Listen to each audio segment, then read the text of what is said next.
बिस्मिल्लाहिर्रहमानिर्रहीम। अस्सलाम वालेकुम। आप सबका खैर मकदम है। आप देख रहे हैं प्रोग्राम ग्राउंड रिपोर्ट में। हूं आपका मेज़बान मीर हिलाल हांजुरी आपकी खिदमत में हाजिर। और ग्राउंड रिपोर्ट में सबसे पहले आज बात करते हैं फंगस के बारे में, क्योंकि अलग अलग जो फंगस है उनका नाम अब हर किसी के विरदे लब है। कोई ब्लैक फंगस, वाइट फंगस और अब येलो फंगस का नाम भी आम लोगों के विरदे लब है।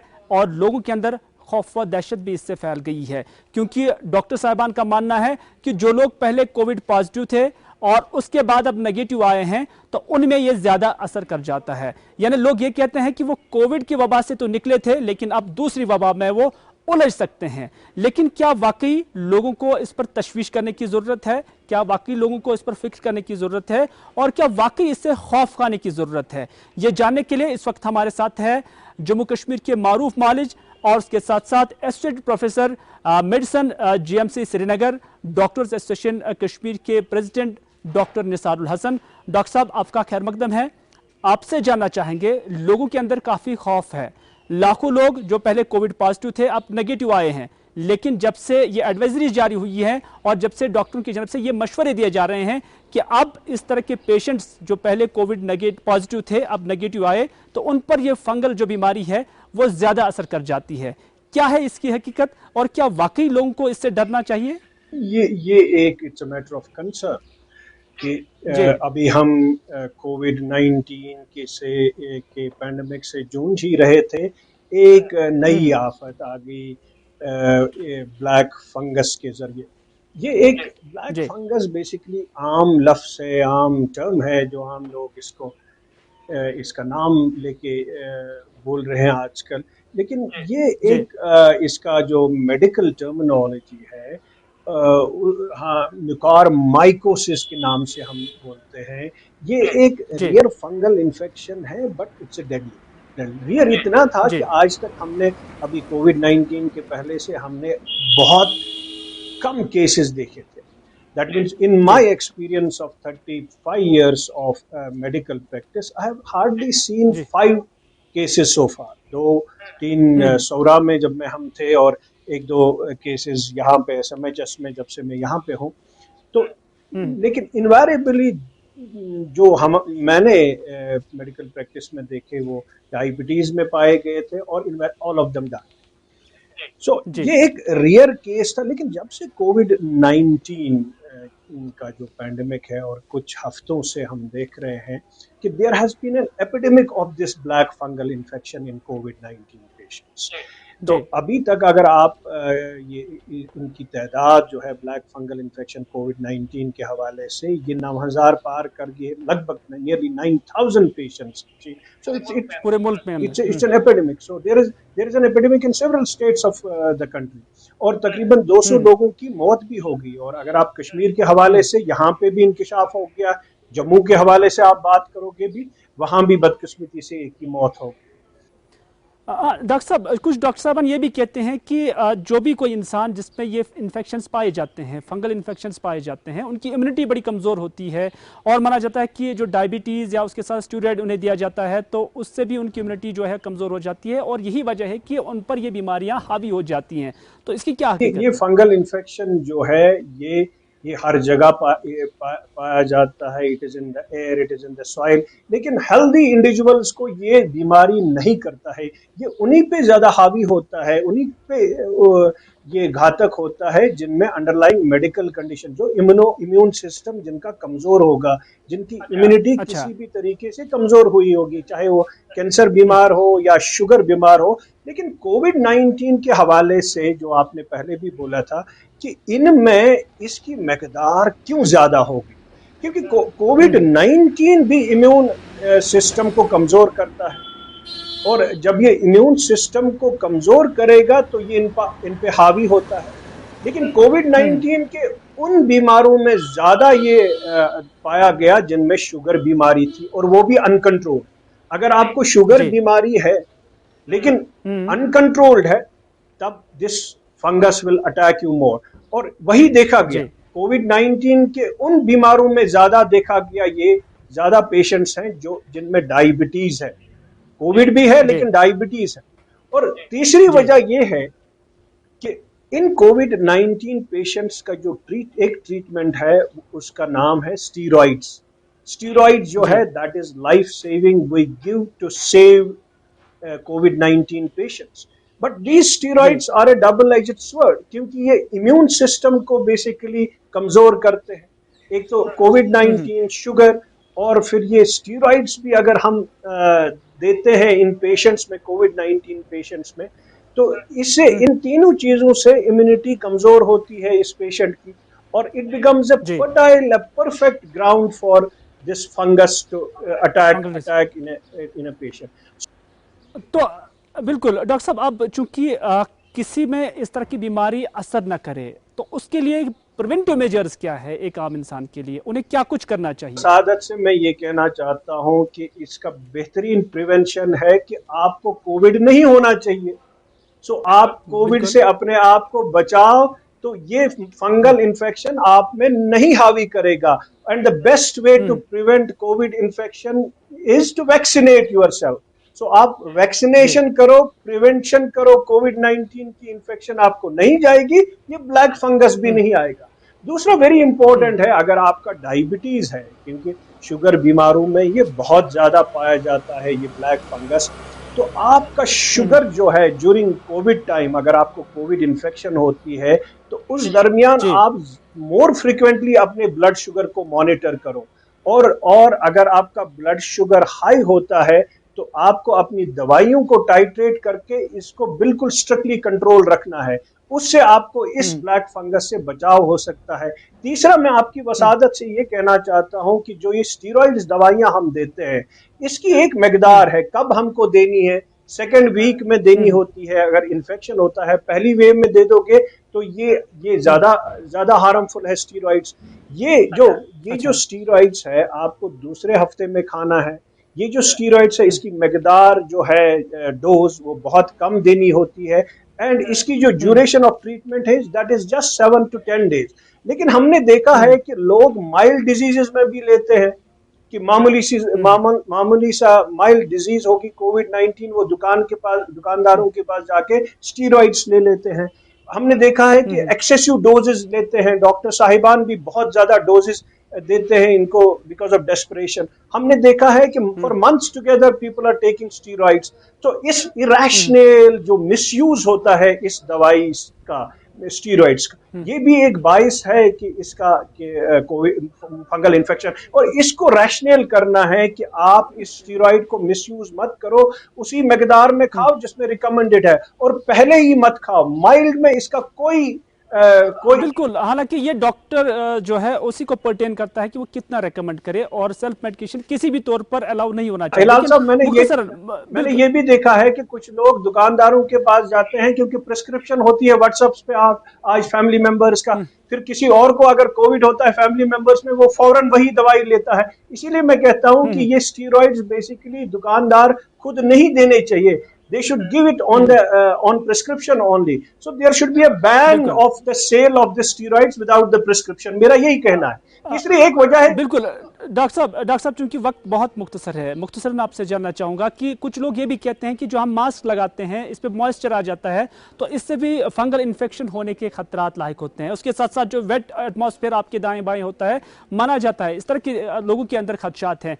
तो क्या इन खदशात की कोई बुनियाद है और हकीकत है? हिलाल साहब, मैं उसी पे पहुंचता, जो आपका ऑक्सीजन आप जो लेते हो कोविड-19 पेशेंट्स को, majority of the patients are taking oxygen, उसमें जो वो ह्यूमिडिफायर पानी का होता है लगा के, अगर जी आप गंदा पानी इस्तेमाल करोगे और उस ह्यूमिडिफायर को साफ नहीं रखोगे, साफ नहीं करोगे जी रेगुलरली, तो वो भी एक बाइस जी बनता है इस फंगल इन्फेक्शन का।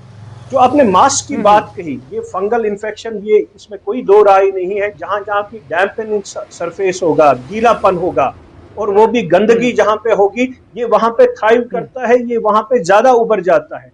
अगर आप एक ही जी मास्क बहुत देर तक लगाओगे, वो गंदी हो जाएगी, चेंज नहीं करोगे आप mask at least regularly, for 1 day it should hmm be 1 mask। अगर वही मास्क का हम्म बार बार रखोगे, वो भी that also will become nidus for this fungus. उससे भी ये फंगल इन्फेक्शन होने का खतरा है। और अगर ये कोविड रिकवर्ड पेशेंट बेसिकली बाहर जाता है, वंस ही इज रिकवर्ड, इसको हम इजाजत देते हैं बाहर जाने की। लेकिन ये जो फंगल इन्फेक्शन ये उसी तरह हवा से होता है जिस तरह ये कोविड-19 वायरस होता है। इसीलिए मास्क लगाना भी बहुत जरूरी है, because these spores you can get it from the atmosphere। अगर आप कंस्ट्रक्शन साइट पे जाते हो, डस्टी एरियाज पे जाओगे, वहां पे ये ज्यादा होता है। या अगर आप गार्बेज साइट पे देखोगे, वहां पे जितने भी डिकेइंग फूड है या रॉटिंग फूड है, वेजिटेबल्स रॉटिंग है होंगे, वहां पे ये फंगस है वहां पे। इसलिए best way to prevent is कि अगर आप आउटडोर भी जाओगे, आपकी मास्क लगा के होनी चाहिए, उससे भी एक बचाव है कि। लेकिन जो मास्क है उसको every day you should change. आप गंदी मास्क मत लगाओ, लगातार मास्क जो है एक ही मत लगाओ, वो भी एक बाइस बनता है इस ब्लैक फंगस इन्फेक्शन। जाते जाते डॉक्टर साहब जानना चाहूंगा, क्योंकि जैसे कि आपने कहा कि जिन लोगों में पहले से ही कोई शुगर की बीमारी हो या कैंसर हो तो उन्हें ज्यादा खतरा है इस फंगस का, लेकिन जो लोग अब इन बीमारियों से दूर है, जिन्हें कोई और प्रॉब्लम नहीं है, कोई अंडरलाइन बीमारी नहीं है, तो उन पे कितना खतरात है? क्या कि वो खतरे से महफूज हैं इस तरह के जो फंगल? अगर आपको अंडरलाइन बीमारी ना भी हो, लेकिन अगर आपको कोविड हुआ है तो आपके तब भी चांसेस है इस ब्लैक फंगस को होने के, क्योंकि कोविड भी इम्यूनिटी को वीकन करता है। जिस तरह कैंसर या डायबिटीज वीक करता है इम्यूनिटी को, उसी तरह कोविड इन्फेक्शन, चाहे आपको अंडरलाइन मेडिकल कंडीशन होगी या ना होगी, वो भी उसी तरह इम्यून सिस्टम को वीक करता है। So you are vulnerable to this black fungus even if you don't have underlying medical conditions. बहुत बहुत शुक्रिया डॉक्टर साहब हमारे साथ बात करने के लिए। डॉक्टर निसारुल हसन, जो कि associate professor GMC medical college Srinagar और इसके साथ साथ पैंडेमिक और इन्फ्लुएंजा एक्सपर्ट है, और जम्मू कश्मीर के अंदर मारूफ मालजीन में इनका नाम है, और इनकी तजावीज़ आपने सुनी है। कोविड का खतरा लगातार बढ़ रहा है, लेकिन साथ ही साथ आपने अगर इस फंगस से या इस बीमारी से बचना है तो आपने भी इन एहतियाती तदाबीर पर अमल करना बहुत ज़रूरी है।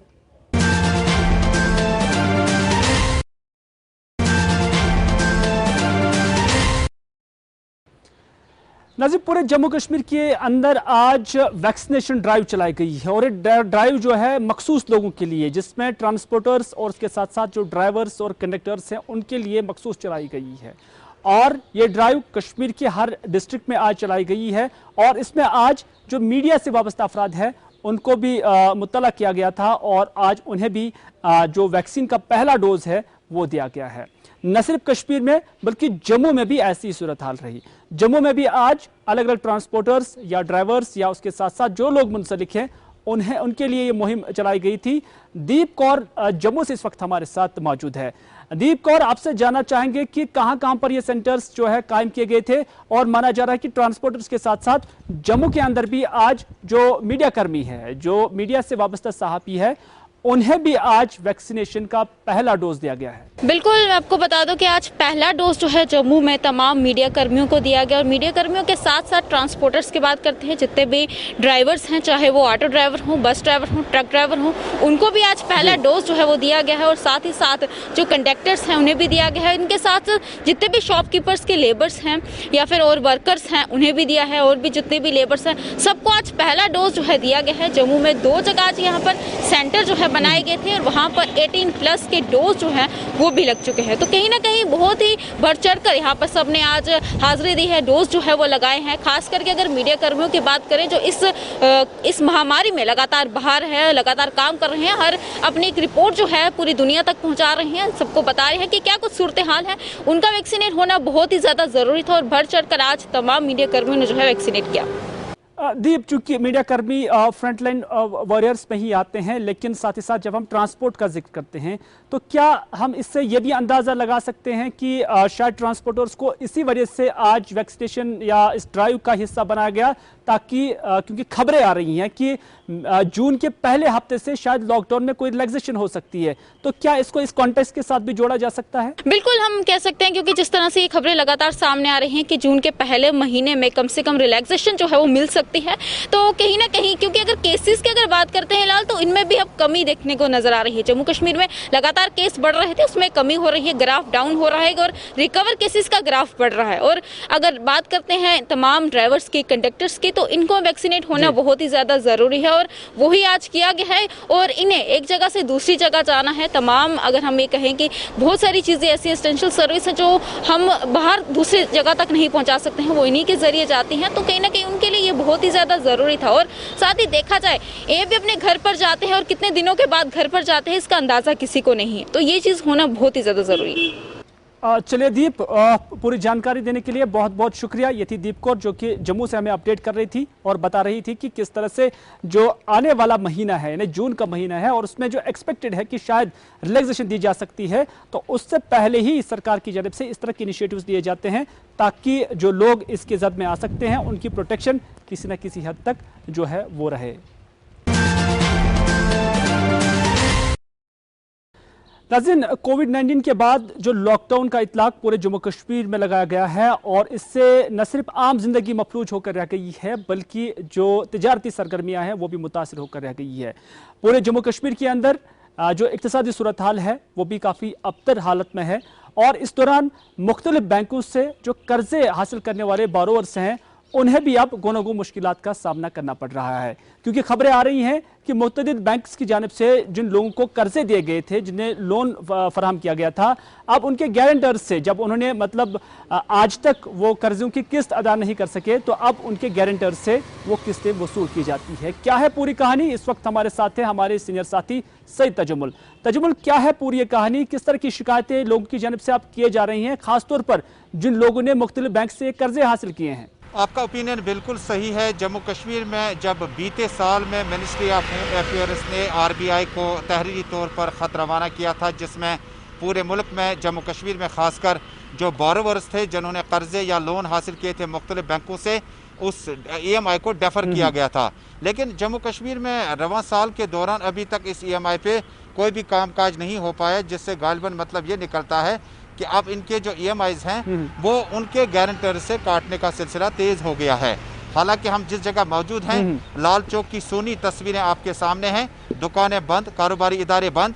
ये वो तबके हैं जिसमें ट्रेडर हैं, ट्रांसपोर्टर हैं, या मामूली अगर आपने शॉप शुरू करनी है तो उसके लिए भी आपको बैंक से कर्जा हासिल किया जा सकता है। लेकिन कर्जा हासिल करने के बाद आपने गुज़िश्ता कई महीनों से कोई भी EMI मंथली जो आपका पैसा कटता है वो जमा नहीं कर पाए। लेकिन अगर किसी शख्स ने कोई कर्जा हासिल किया, लाजमी है कि उसका करीबी रिश्तेदार, बल्कि जो कि नाजुक रिश्ते होते हैं, वो अमूमन इस मौके पर आपके बोरोवर बनने के बाद आपके गारंटर बनते हैं। अब लड़ाई झगड़ा जो है वो घरों में दाखिल हो गया है। जब एक सरकारी मुलाजिम या गैर सरकारी मुलाजिम का पैसा कट गया क्योंकि बोरोवर के अकाउंट में पैसा नहीं है, तो रिश्तों में भी तलखियां पैदा हुई। और मिनिस्ट्री ऑफ होम अफेयर्स ने अभी तक आरबीआई को कोई गाइडलाइन जारी नहीं की। ये कश्मीर की सूरत हाल जम्मू की, लद्दाख की नहीं है बल्कि पूरे मुल्क की है। और कितना ही बेहतर होता अगर ministry of home affairs guideline जारी करते, ऐसे बोरोवर्स के लिए थोड़ी सी राहत का सामान पैदा कर दे, जिससे बाद में डेफर करने के बाद इस पैसे को रिकवर किया जा सकता है। इतना ही नहीं, दूसरा अहम मरहला, बिल्कुल बिल्कुल तजम्मुल, घरेलू स्तर पर जब हम देखते हैं तो काफ़ी परेशानियां जो हैं वो अब शुरू हो गई हैं। लेकिन जब हम पिछले लॉकडाउन का यानी पिछले साल के लॉकडाउन में हमने देखा कि आरबीआई की जानब से होम मिनिस्ट्री की रिकमेंडेशंस पर फिर 6 माह के लिए एक रिलीफ तो दिया गया था, लेकिन अब इस बार इस तरह का रिलीफ जो है वो ना ही सरकार की जानब से, ना ही आरबीआई की जानब से और ना ही इंटरिम स्तर पर बैंक्स की जानब से बोरोवर्स को या जो उनके कंज्यूमर्स हैं उनको दिया जाता है। देखें, जब आप जम्मू कश्मीर में, मुल्क भर में, दुनिया भर में देखें कि अमूमन जो बैंक के कर्जे हासिल किए गए हैं बैंक से, उसको अमूमन राहत उस वक्त दी जाती है कि जब आपको EMI डेफर करने के अहकाम सादर किए जाते हैं। अभी तक ना ही जम्मू कश्मीर के फाइनेंस डिपार्टमेंट ने, ना ही उन्होंने लेफ्टिनेंट गवर्नर एडमिनिस्ट्रेशन को लिखा, ना ही लेफ्टिनेंट गवर्नर एडमिनिस्ट्रेशन ने अभी तक मिनिस्ट्री ऑफ होम अफेयर्स को लिखा कि जम्मू कश्मीर में बीते 2-2.5 साल जो है 35A के बाद कोविड-19 तक जिस सूरत हाल से जम्मू कश्मीर का अवाम गुजरा है, दुकानें बंद, कारोबारी इदारे बंद, शिकारे बंद, ट्रांसपोर्टर बंद, ट्रेडर्स बंद, और एक तरफ आप कहते हैं कोविड-19 से फिलहाल बचाव है तो फिलहाल आप ज्यादा वक्त घरों में गुजारें। लेकिन जिस शख्स ने EMI वापस करना था वो कहां से लाएगा, और इसके लिए अभी तक कोई बड़ी पॉलिसी तरतीब नहीं दी गई। सिविल सोसाइटी के साथ साथ तिजारती अंजुमनों ने जबरदस्त रोष का इजहार किया है और LG एडमिनिस्ट्रेशन से दरखास्त की है कि फिलहाल EMI को डेफर करें। आपको मैं एक मिसाल दे दूं, जब जम्मू कश्मीर में प्राइवेट स्कूलों की बात करते हैं तो उनके लिए गाइडलाइंस दी गई, न सिर्फ फी टैक्सेशन कमेटी बल्कि गाइडलाइंस ये थी कि आप फिलहाल मंथली जो ट्यूशन फी है वो अदा नहीं कर पाएंगे। वहाँ तो बड़े सरकारी मुलाजिम और बड़े आदमी जो है वो प्राइवेट स्कूलों में बच्चे पढ़ाते हैं, अगर उनके लिए रिलैक्सेशन है, अगर उनके लिए राहत है, तो जिस ऑटो वाले ने 3 व्हीलर ने और अब लोन हासिल किया, उसका लोन हासिल करने के बाद वापस वो EMI कैसे भर सकता है? बिल्कुल तजम्मुल, कहीं ना कहीं हम ये कह सकते हैं कि जो लोग सरकारी स्तर पर काम कर रहे हैं और जो तनख्वाहें वसूल कर रहे हैं, जिन्हें तनख्वाहें हासिल हो रही है, उनके लिए अगर ये EMI हासिल किया जाता है, उनसे हासिल किए जाते हैं तो अलग बात है। लेकिन जो ताजर अंजुमने हैं या जो अभी बेकार लोग हैं वो अभी ये सारा पैसा इकट्ठा नहीं कर सकते हैं। फिलहाल तजम्मुल, आपका बहुत बहुत शुक्रिया हमारे साथ पूरी जानकारी शेयर करने के लिए। तो नाजरीन, आप जानते हैं कि पूरे जम्मू कश्मीर के अंदर, पूरे मुल्क की तरह यहाँ पर भी जो इक्तिसादी सूरत हाल है वो काफ़ी अबतर है और आज भी लॉकडाउन चल रहा है और इस लॉकडाउन में जो यौमिया काम करने वाले मजदूर हैं उन्हें भी काफ़ी दिक्कतों का सामना करना पड़ रहा है। न सिर्फ इतना बल्कि जितनी ताजर अंजुमने हैं उन्हें भी गोनो गो मुश्किलात से दो चार होना पड़ रहा है। नज़र, एक तरफ जो ताजर अंजुमने हैं या जो यौमिया काम कर रहे हैं लोग हैं, उनको लॉकडाउन से मुतासिर होना पड़ रहा है। सरकार की जानिब से कोई इमीडिएट रिलीफ भी नहीं दिया जा रहा है, लेकिन दूसरी जानिब ऐसे भी लोग हैं जो इस लॉकडाउन के दौरान भी लोगों की जो मुश्किलात हैं, लोगों की जो परेशानी है, उनको समझने की कोशिश करते हैं। और ऐसे ही एक शख्स जिसका ताल्लुक अनंतनाग से है, सज्जाद अहमद इनका नाम है, उन्होंने अपनी गाड़ी अनंतनाग के लोगों के लिए बतौर एम्बुलेंस पेश की है और ये गाड़ी एम्बुलेंस के तौर पर अब काम कर रही है और इस गाड़ी में न सिर्फ ड्राइवर का खर्चा बल्कि जो तेल का खर्चा है आज खुद ये सज्जाद अहमद बर्दाश्त कर रहा है। और उनका मानना है कि वो सिर्फ ये चीज़ खिदमत खल्क के जज्बे के तहत कर रहा है और इस पैंडेमिक के दौरान उन्हें इस चीज़ का एहसास है कि लोग आज कोई कमाई नहीं कर रहे हैं तो उन्हें ज़्यादा मुश्किलात का सामना ना करना पड़े, इस वजह से उन्होंने अपनी खिदमत पेश की है। सज्जाद अहमद के साथ बात की है हमारे साथी फिदा हुसैन ने, उन्होंने मजीद क्या कहा आइए देखते हैं। मैंने 5-6 पेशेंट्स को डिलीवर किया है, घर ड्रॉप किया है, कोविड पेशेंट्स को GMC अनंतनाग लिया है। 24 कोई टेंशन नहीं, कोई भी फ़ोन कर सकता है, कोविड पेशेंट हो, इमरजेंसी पेशेंट हो, मैं उसको ड्रॉप कर सकता हूँ। घर वाले मेरे अप्रिशिएट कर रहे हैं, मुझे प्राउड फील कर रहे हैं अभी वो मेरे घर वाले। किसी को पैसा या बाकी चीज़ें तो नहीं देंगे? कोई पैसा नहीं, आप कुछ भी मत, 1 रुपये का मतलब किसी फाउंडेशन से या कोई किसी से नहीं मिल रहा है मुझे, ना ही मुझे चाहिए। वैक्सीनेशन के साथ साथ जब हम शहरी श्रीनगर का जिक्र करते हैं तो यहाँ पर भी आज डिप्टी कमिश्नर श्रीनगर एजाज असद ने मुख्तलिफ वैक्सीनेशन सेंटर्स का दौरा किया और वहाँ पर सूरत हाल का जायजा लिया।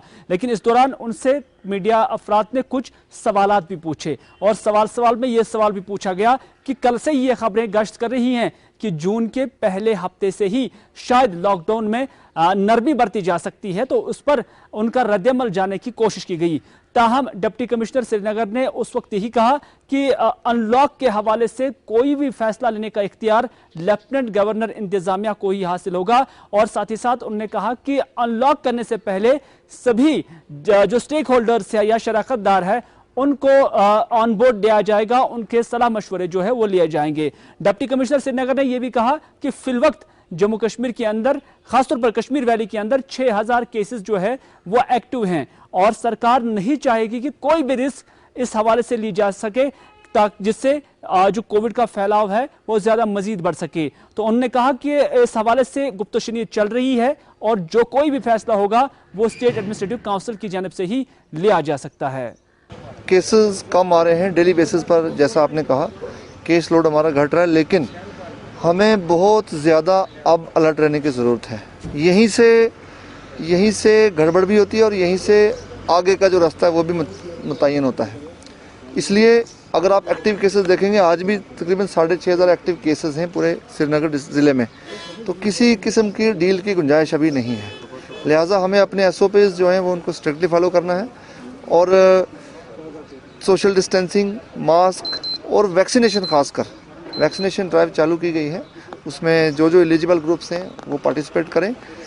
इसी तरीके से हम जैसे हमने फर्स्ट कोरोना वायरस की जो फर्स्ट वेव थी उसको ओवरकम किया, उसी तरीके से सेकंड वेव में भी हम कामयाबी से बाहर निकल कर आएंगे जब हम सब मिलकर, जिसमें सिर्फ एडमिनिस्ट्रेशन नहीं बल्कि सोसाइटी पूरी और सारे स्टेक होल्डर्स इकट्ठे मिलकर चलेंगे तो हम डेफिनेटली कोरोना के खिलाफ जो जंग है वो हम जीत के बाहर निकलेंगे। नाज़रीन, दूसरी खबरों में बात करते हैं शहर श्रीनगर की, जिससे स्मार्ट सिटी बनाने का ख्वाब जम्मू कश्मीर सरकार ने आखिरकार देखा, लेकिन अभी तक ये ख्वाब शर्मंदे ताबीरी है। और इस ख्वाब को पूरा करने के हवाले से स्टेट एडमिनिस्ट्रेशन को, खासतौर पर जो सूबाई इंतजामिया है, उन्हें बहुत कुछ करना होगा। और इस हवाले से जो रुकूमात मरकज से आएंगे उसका इस्तेमाल कैसे किया जाएगा, और जो स्मार्ट का लफ्ज़ यहाँ इसके साथ जोड़ा गया है वो कैसे हो जाएगा, एक बड़ा प्रोजेक्ट है जिसकी अमलावरी शुरू हो गई है। लेकिन इस अमलावरी के तहत अब के पाक नाम से एक ग्रुप जो है जम्मू कश्मीर से बाहर इनका ताल्लुक है, वो कश्मीर श्रीनगर आए हुए हैं। कल उन्होंने आमिर अतहर के साथ जो कि श्रीनगर म्युनिसिपल कॉरपोरेशन के कमिश्नर है, उनके साथ मुलाकात की है। और शहर श्रीनगर के अंदर जहां जहां पर भी स्ट्रीट लाइट्स लगाए गए हैं उनको कैसे स्मार्ट बनाया जा सकता है, स्मार्टली कैसे उसको ऑपरेट किया जाएगा, इस हवाले से उन्हें एक ट्रायल दी गई है। और शहर श्रीनगर के अंदर ही परता पार्क के नज़दीक ही इस ग्रुप के कुछ मेंबरान ने एक ट्रायल चलाई, जिसमें उन्होंने दिखाया कि कैसे इन लाइट्स को आप स्मार्टली जो है चला सकते हैं। यानी अगर कोई लाइट बंद करनी है तो वो मोबाइल ऑपरेशन से ही चल सकती है, वहाँ आपने कोई स्विच जो है ना ऑन करना है ना ऑफ करना है। तो इस तरह से उन्होंने कल ये ट्रायल यहाँ पर दिखाई है। और जो श्रीनगर इंतजामिया है उनसे कहा गया है कि आप शहरी श्रीनगर के अंदर जहाँ जहाँ पर स्मार्ट सिटी के तहत ही जहाँ जहाँ पर ही आप जो इंस्टॉलेशन आप स्ट्रीट लाइट्स लगाना चाहते हैं, वहाँ पर आप इस टेक्नोलॉजी का इस्तेमाल करें, ताकि इससे जो बिजली है उसका किफ़ायत शारी के साथ इस्तेमाल भी किया जा सके, बिजली फी कम आ जाए, और साथ ही साथ एक स्मार्ट कॉन्सेप्ट जो है उसको भी बरोकार लाया जा सके। बेसिकली जो स्ट्रीट लाइट्स हैं, चाहे वो मेन रोड्स पे लगी हों या कहीं ब्रिजेस पे लगी हों या और कुछ पब्लिक प्लेसेस पे लगी हों, तो स्मार्ट बेसिकली आईटी सॉल्यूशंस हमारे पास काफ़ी सारे होते हैं, जिससे इनको रिमोटली कंट्रोल किया जा सकता है, रिमोटली इनको मॉनिटर किया जा सकता है, कब इनकी टाइमिंग्स है, किस हिसाब से बेस्ट टाइमिंग सूट होता है वो किया जा सकता है, कि अगर फॉल्ट आता है वो फॉल्ट डिटेक्शन इजीली हो सकता है, हमारे पास अलार्म आ सकती हैं। तो ये पूरा आइडिया है बेसिकली जो smart element in street lights को इंक्लूड करने में। आज हमने एक छोटे से स्ट्रेच में इसको एज ऑन एक्सपेरिमेंटल बेसिस ही हमारे साथ जो ये साथी है, इन्होंने एज CSR ये हमारे साथ किया है। इन्होंने एक छोटा सा स्ट्रेच हमारे साथ उठा के दे install this devices in these two stretches. एक इस पॉइंट से लेफ्ट की तरफ है, दूसरा राइट की तरफ है, कि इस मोबाइल ऐप के थ्रू या डैशबोर्ड के थ्रू इनको रिमोटली कंट्रोल किया जा सकता है, ऑन एंड ऑफ इनको किया जा सकता है, टाइमिंग इनकी सेट की जा सकती है, इनका जो power consumption through out the day है उसको मॉनिटर किया जा सकता है। इसी तरीके से अगर कोई फॉल्ट आता है, कोई दिक्कत आती है, उसको डिटेक्ट किया जा सकता है। तो बेसिकली इस समय we were trying to see this pilot basis में कैसे इसको वर्क किया है।